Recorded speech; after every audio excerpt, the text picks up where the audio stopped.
Bueno, vamos a presentarlo. Acá ya estuvimos un poco adelantando que Fernando es un obstetra, no intervencionista. Se dedica a la atención integral de la maternidad, la asistencia respetada del parto natural y nacimiento. Leímos algunas frases de su página y además leímos artículos publicados en la revista Madre y una sola, y es uno de los médicos que está de este lado.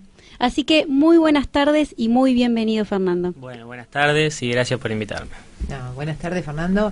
Yo quería agregar que yo a Fernando lo conozco de las reuniones de la Relacaupan, cada vez que se celebra la Semana del Parto Respetado. Ahí tuve la oportunidad de escucharlo alguna vez hablando de sus experiencias como jefe de guardia del Hospital Sestino de Ensenada. Así que es un hombre de campo, digamos, porque está actuando profesionalmente en un hospital público, con lo cual yo creo que la experiencia que te da el hospital público te debe sobrar como para contar cosas al respecto de esto del parto y del nacimiento, desde todo punto de vista, ¿no? Desde el punto de vista de lo que es el equipo de salud o el equipo desde el lado de los profesionales, y también de ver a las familias, a las mamás, a los papás, porque bueno, el hospital público creo que curte a los médicos de una manera bastante particular. Sí, sí, en realidad yo me formé en un hospital público también, hice la residencia en el Hospital Gutiérrez. Y vos, digamos, perdóname, te recibiste acá en la Facultad de Medicina de La Plata. Facultad de Medicina de La Plata, y hice la residencia en el Hospital Gutiérrez, que tiene una maternidad también. Y ahora trabajo en el Hospital Sestino de Ensenada. Y a mí lo que me sirvió el hospital fue para darme cuenta qué es lo que hace la obstetricia clásica y verlo desde el lado del médico, porque yo convivo con los médicos en la residencia, viste, son muchas horas en el hospital y podés vivir desde adentro bien qué es lo que pasa en la cabeza de un médico, ¿no? Entonces eso me sirvió como para saber qué es lo que la obstetricia clásica y qué es lo que todos los médicos aprenden. ¿Y vos por qué te dedicaste a otra cosa? Y no a reproducir el orden, digamos, ¿no? De la medicina clásica. Digamos que en la formación del médico, como en muchas profesiones, estimo yo, hay mucho que tiene que ver, hay mucho empírico, que es lo que uno aprende del médico que le enseña. Y yo nunca me convencía mucho lo empírico solo, es como que yo necesitaba buscar la referencia en la literatura, y yo no encontraba lo que veía. Es como que ahí encontraba como algo que no daba. A ver, volvé. No encontrabas lo que veías veía en la práctica. En la práctica, no habías escuchado nada distinto, simplemente no te gustaba lo que veías. No, no es que no me gustaba, al principio me parecía normal, porque pensé que era así, que no había otra posibilidad. Y cuando veía que lo que, se hacía no era lo mismo que estaba escrito en los libros, es cuando ahí me empezó a hacer un poco de ruido, porque ya dejé de confiar un poco en lo que veía. A ver, esto es importantísimo lo que estás diciendo. Entonces, ¿cómo es? Los libros se supone que los libros de medicina se basan en la evidencia. Lógico, y en los trabajos científicos. Lo que pasa que y vos decís que hay libros que dicen una cosa y en la práctica se hace otra. No, se hace lo que dicen los libros. Lo que pasa que hay muchas cosas que tienen que ver con lo que se hace, de rutina, de acostumbramiento. Y muchas veces eso no es lo científicamente demostrado como válido. Es lo que te enseñó otro médico. Y es lo que yo te explicaba recién, que en la medicina pasa como en muchas profesiones, que mucho de lo que se hace es lo que aprendes de otro que sabe. Claro. Y eso es lo que hacemos también los médicos. Nosotros aprendemos de médicos que saben. Después uno se encuentra con que algunas de esas cosas que te enseñan no están en los libros. Entonces mucho tiene que ver con el empirismo médico, lo que es la práctica que un médico aprende de otro y no se basa en demasiado conocimiento científico. Entonces, cuando yo no encontraba la equivalencia, es cuando me empezó a hacer un poco de ruido y empecé a leer otras cosas. Y ahí es cuando empecé a conocer que había otra obstetricia, que en realidad es una obstetricia que no es paranormal, está basada en los mismos fundamentos científicos que la medicina clásica. Lo que pasa que sí, porque hay un mito, ¿no? Como que el médico que atiende en la casa a una mujer que va a parir o que la atiende en un lugar no convencional, digamos, claro, o en una posición no convencional, o que las rutinas no son rutinas, sino que simplemente el médico está ahí esperando que los procesos se den y asiste cuando necesita asistir, y si no, no hace nada hasta el final del parto. Claro, pero eso parece ser que es como cosa de hippies, ¿no? En realidad, claro, digamos, bueno, esa es la Fernando forma tiene una pinta medio de hippie. es la forma, digamos, de restarle valor, porque vos al decir eso es como que lo bajás de escala un poco. Claro. Pero en realidad está basado en los mismos estudios científicos de alta envergadura en los que se apoya toda la medicina. Lo que pasa que, como ustedes estaban citando a Michel Oden, y él lo dice muchas veces, que en realidad los conocimientos científicos ya están probados y demostrados. Lo que falta es digerirlos. Y el proceso de digestión de los conocimientos científicos lleva décadas. Claro. Y yo estimo que en muchas profesiones, yo conozco profundamente la medicina, pero en muchas profesiones debe ser igual, porque es muy probable que uno se quede con lo que aprendió en la facultad y no se vaya actualizando, y esas cosas suceden porque el trajín del trabajo no te permite formarte, en fin, por diversas cuestiones, ¿no? Pero la realidad es que los conocimientos científicos ya están.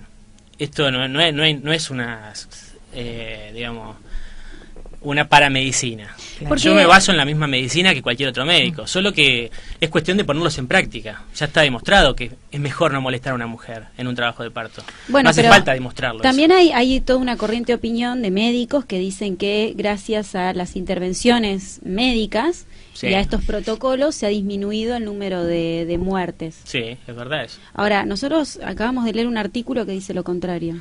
En realidad, tenés que fijarte bien a qué te referís con la disminución de muertes, porque si vos decís que la intervención salva vidas, eso es verdad. Mueren menos mujeres por patologías que antes no tenían solución, eso es verdad. Pero la intervención, digamos, desmedida, cuando se aplica en mujeres que no lo necesitan, genera patología. Eso también está demostrado. Entonces, la tecnología, digamos, uno cuando piensa en un parto no intervenido, ¿piensa que la tecnología no sirve? No, todo lo contrario. En realidad hay que dejar la tecnología para los casos que realmente las necesitan. Y ahí es cuando se salvan vidas. Si yo utilizo toda esa tecnología y toda esa intervención en todas las mujeres sanas, normales, jóvenes, genero complicaciones. Eso también está ya demostrado. Entonces, ¿para qué generar complicaciones en mujeres que todavía no las tienen? Hay que esperar que las tengan en un ambiente, digamos, justamente sin intervención, valga la redundancia, y esperar que la complicación suceda. Y cuando sucede, que es en un porcentaje muy bajo de casos, ahí es cuando se debe intervenir, y ahí se debe intervenir, digamos, sin ningún tipo de prurito. Si hay que salvar una vida, contundentemente hay que salvarla, pero no hay que intervenir cuando no se necesita. Ese es el concepto. Cuando hablamos de intervención, Fernando, para aclararle por ahí a la audiencia en general, ¿de qué hablamos? ¿Qué hablamos con intervención? Yo te pongo en una situación hipotética. Yo estoy embarazada, llego a los 9 meses de embarazo. Hoy se habla de semanas, ¿no? Hablamos de semana 40, estamos ahí en la duda si es fisiológico parir en la 40, en la 41, en la 42, es todo, eso para todo un programa. No, y hay para todo un programa porque yo nunca entendí la correlación entre los meses y las semanas. Porque hay algo que no hay un corrimiento con el comienzo del embarazo. Claro, bueno, pero vamos a suponer, redondeando, estamos a término, vamos a llamar así, yo empiezo con trabajo de parto. Y supuestamente con el trabajo de parto inmediatamente me tengo que contactar con el médico, con la partera o con quien me vaya a, en general, guiar en el parto. Que tal vez ahí empezamos con la primera intervención, la guía. Sí, no hay ninguna duda. En realidad todo lo que, digamos, sea una actitud impuesta a la mujer que está en trabajo de parto es una intervención, porque en realidad, ¿por qué hizo eso y no lo que ella hubiera querido hacer? Esa sería la idea. Entonces yo intervengo cuando le digo, quédate sentada. Claro. Estoy interviniendo. Y si yo no le digo quédate sentada, pero le digo, este embarazo yo no creo que nazca por parto vaginal, también estoy interviniendo, porque yo estoy generando un cambio total, drástico, digamos, en la forma de ver su parto. Sí. Y que es probable que la condicione a ella físicamente en su producción hormonal. Es muy probable. Y eso va a hacer que su parto no sea fácil, seguramente. Entonces la intervención, de simplemente mirar a los ojos directamente a una mujer, estamos generando una intervención en el trabajo de parto, porque el trabajo de parto se sabe que requiere intimidad, no sentirse observada. Vos decís se sabe, Fernando, pero no se sabe nada. No se sabe. Bueno, yo cuento una pequeña anécdota claro. nomás. Cuando a mí me pusieron en la sala de parto, que además ya te genera miedo porque ves tijeras, ves cualquier cosa, y me van a sacar. Bueno, yo estaba acostada en la camilla, en la sala de parto, y la partera, que fue, la verdad, bastante densa, con ponerme la manito todo el tiempo arriba de la panza, que el monitoreo, que qué sé yo, que mami gordita, qué sé yo, de repente pone el coso de monitoreo que parecía un aparato de la Segunda Guerra Mundial, porque era una cosa gigante así, donde te escuchaba los latidos, que además sufrís más, porque donde no te escucha el latido decís ¿qué pasó? Es peor, no es solo una agonía. El hecho de sentirte observada en las funciones vitales de tu hijo genera liberación de adrenalina. Bueno, vos sabés lo que, con ese aparatito de la Segunda Guerra Mundial que me escuchaba todo el tiempo, me hace acostar en la camilla y de repente lo pone arriba de una repisa que había arriba de mi cabeza y se le cae arriba de mi cabeza. Con lo cual a Rosario le han pasado las cosas más inverosímiles además, durante sus partos. Bueno, por algo está haciendo el programa también. Claro, totalmente. Es la revancha de la vida. No, terrible, terrible. Ella ha tenido la suerte de tener 2 partos vaginales. Sabemos que no fueron naturales para nada, pero bueno, por lo menos no le pasa como a Euge, que se quedó con el sinsabor de, al menos en su primer nacimiento, poderlo parir por la vagina. Tuvo una cesárea y bueno, irá por la revancha, como dijo recién. Pero bueno, Rosario tuvo 2 bebés por parto vaginal. Pero por fueron ejemplo, una aventura de nacer. Para que te diviertas un rato, porque hoy dijimos en el programa que no lo vamos a hacer tan circunspecto y tan científico o intentando que ser no se ponga serio, por favor. Entonces un poco de relajación y un poco de chiste. Se lo olvidaron en la sala de partos, por ejemplo. Sí. 1 hora. A mi segundo hijo. Estaba el hijo con el padre, con la madre de ella, con toda la familia, y ella no estaba. Se lo dieron en sala de partos. Es decir, cosas así le han pasado solamente a Rosario. Sí, bueno, pero hay cosas peores. Esas cosas, por ejemplo, pasan porque la madre no agarra a su bebé inmediatamente que nace. Porque si pero sucediera... yo no sabía, no estaba todavía pero no en es tu este culpa. paradigma. Y quiero decir que si sucediera eso espontáneamente, ninguna madre dejaría un bebé olvidado. Eso no hay forma. Eso sucede porque olvidaron a la madre. Persona que no tiene que la madre en este momento. Bueno, entonces, encarando este tema de las intervenciones, recién hablábamos de esto, de la falta de intimidad, de la generación de adrenalina, y yo para ser por ahí como más contundente en las prácticas que son comunes, por ejemplo, la típica del curso de psicoprofilaxis es, bueno, cuando tengas contracciones cada 5 minutos durante 2 horas, venime a ver, la partera o el médico, ¿no? Entonces se le hace un análisis vaginal a la mujer, se le hace un tacto a ver si tiene dilatación o no tiene dilatación. Y a partir de ahí, por ahí se la deja internada. Y a partir de ahí empieza. Le pongo un suerito. Una cadena de intervención. Claro, la dejo en una sala de preparto, a veces con otras mujeres que están en trabajo de parto, y así como dijo Rosario, en un lugar así raro, con tijeras, qué sé yo, o abandonada. O abandonada. Lo más importante quizás es eso, que está sola en un momento que... Le dicen, no te muevas, si rompió la bolsa, o no te mueves, no te mueves porque tenés el suero y es complicado moverte con un suero enchufado en la vena.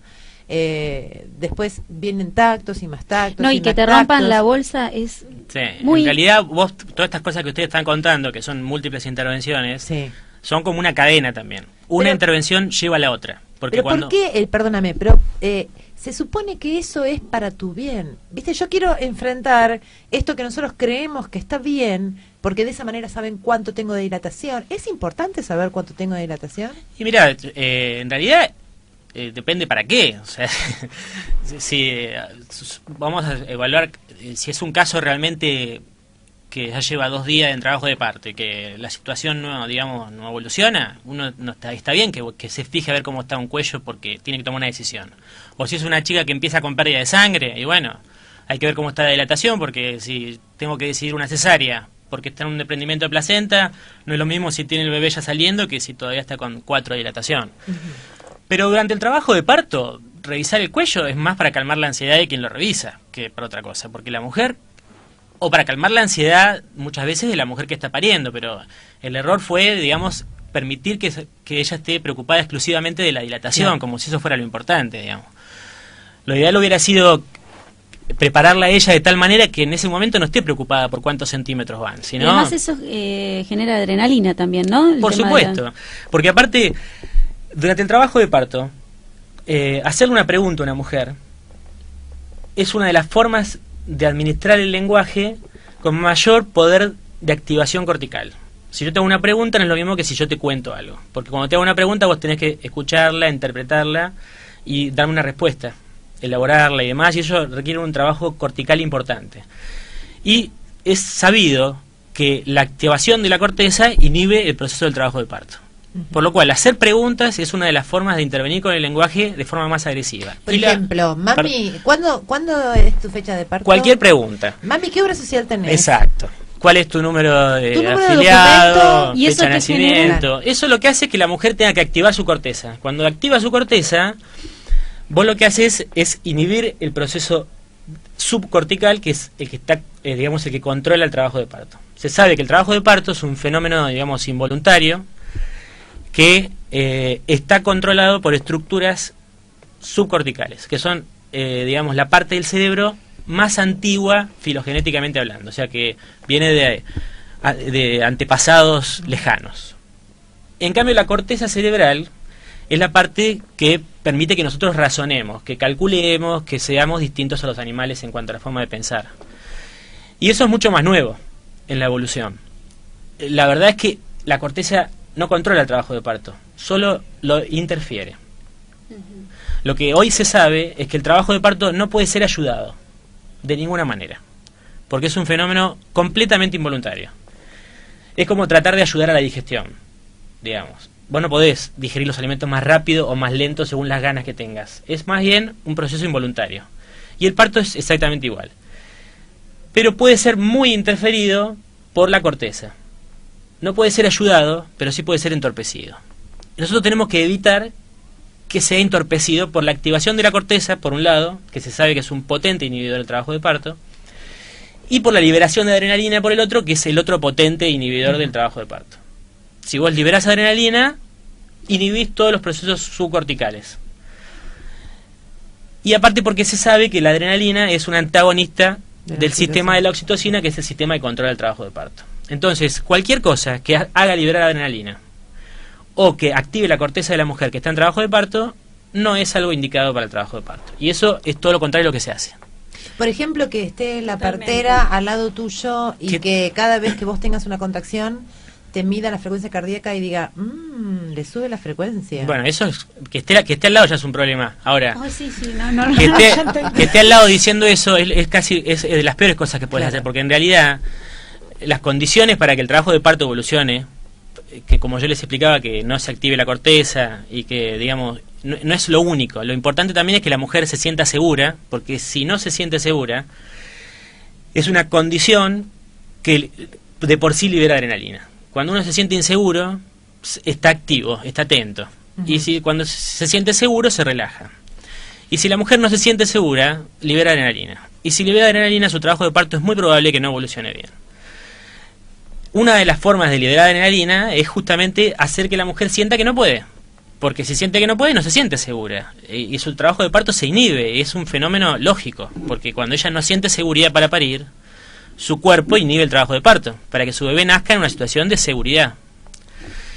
Esta es una de las cosas que claramente está demostrada. La mujer que no se siente segura, le es muy difícil parir. Entonces, si yo te digo que vos no vas a poder tener, o que el parto es algo realmente peligroso, claro, es riesgoso, que es algo terrible, etcétera, etcétera, lo único que hago es generarte inseguridades, y eso hace que sea más difícil tu parto. Entonces, claramente la mujer tiene que sentirse segura. Ahora, perdóname, Fernando, qué paradójico en esta sociedad, porque hoy hablábamos de que no era una cuestión de los médicos o del sistema de salud per se, y también estábamos nosotras, las mujeres, que nos embarazábamos y queríamos parir. Es decir, qué paradójico en esta sociedad en donde nosotras vamos a pedirle al sistema de salud que nos enseñe y nos prepare para el parto. Es decir, es una situación, si querés, medio... Es cultural, esto es cultural porque la mujer, hoy, cualquier mujer sabe que no puede tener un hijo sola. Pero no es que lo sabe porque lo siente, lo sabe porque se lo enseñaron. Que los partos se tienen con otra persona, que puede ser el médico que la asiste, la partera, el pediatra que recibe al bebé. Las mujeres saben que los bebés no pueden nacer. ¿Cuál es el miedo de una mujer que cree que no llega al hospital? ¿Por qué tiene miedo? Porque sabe que si el bebé nace y no hay alguien, la situación puede ser complicada. Y eso no es así. Eso es cultural, completamente cultural. Es decir, la palabra vos decís porque la mujer sabe, y yo te diría, sabe porque aprendió por eso de sabe, la cultura. Exacto. Sí, no es porque sabe No, biológicamente. es un conocimiento cultural. Porque nosotros, este programa se llama Vos Sabés, y nosotros decimos que nosotras sabemos y nosotras podemos. Me parece bien la aclaración, pero en realidad, lo que estoy tratando de decir es que en realidad eso es se aprendió conocimiento y cultural. Es un conocimiento cultural, exacto. Todas las mujeres, cuando llegan al parto, se encuentran con que lo que les está pasando es distinto a lo que ellas sienten o lo que ellas quieren. Lo que pasa es que se dejan que suceda porque dicen, bueno, esto debe ser así. Entonces, por un lado saben que debe ser así, y por otro lado sienten que no debe ser así. Entonces el vos sabés en algún punto lo que representa es lo que la mujer siente. Ella por algo sabe que no debe ser así, no sabe muy bien por qué. Eso porque surge de la misma emocionalidad, del instinto, de la, digamos, de la naturaleza del ser humano. A mí lo que me calmaba del terror de los dos partos, y ahora vamos a una tandita y después volvemos, era el pensar que si toda la humanidad parió, ¿por qué yo no voy a poder? Era simplemente eso, no sabía nada de todo esto que están diciendo, ¿no? En el Hospital Gutiérrez, que tiene una maternidad también. Y ahora trabajo en el Hospital Cestino de Ensenada. Y a mí lo que me sirvió el hospital fue para darme cuenta qué es lo que hace la obstetricia clásica. Y verlo desde el lado del médico, porque, digamos, yo convivo con los médicos en la residencia, viste, son muchas horas en el hospital y podés vivir Así que es un hombre de campo, digamos, porque está actuando profesionalmente en un hospital público, con lo cual yo creo que la experiencia que te da el hospital público te debe sobrar como para contar cosas al respecto de esto del parto y del nacimiento, desde todo punto de vista, ¿no? Desde el punto de vista de lo que es el equipo de salud o el equipo de... Muy buenas tardes y muy bienvenido, Fernando. Bueno, buenas tardes y gracias por invitarme. No, buenas tardes, Fernando. Yo quería agregar que yo a Fernando lo conozco de las reuniones de la Relacaupan, cada vez que se celebra la Semana de Parto Respetado. Ahí tuve la oportunidad de escucharlo alguna vez hablando de sus experiencias como jefe de guardia del Hospital Cestino de Ensenada. Bueno, vamos a presentarlo. Acá ya estuvimos un poco adelantando que Fernando es un obstetra no intervencionista. Se dedica a la atención integral de la maternidad, la asistencia respetada del parto natural y nacimiento.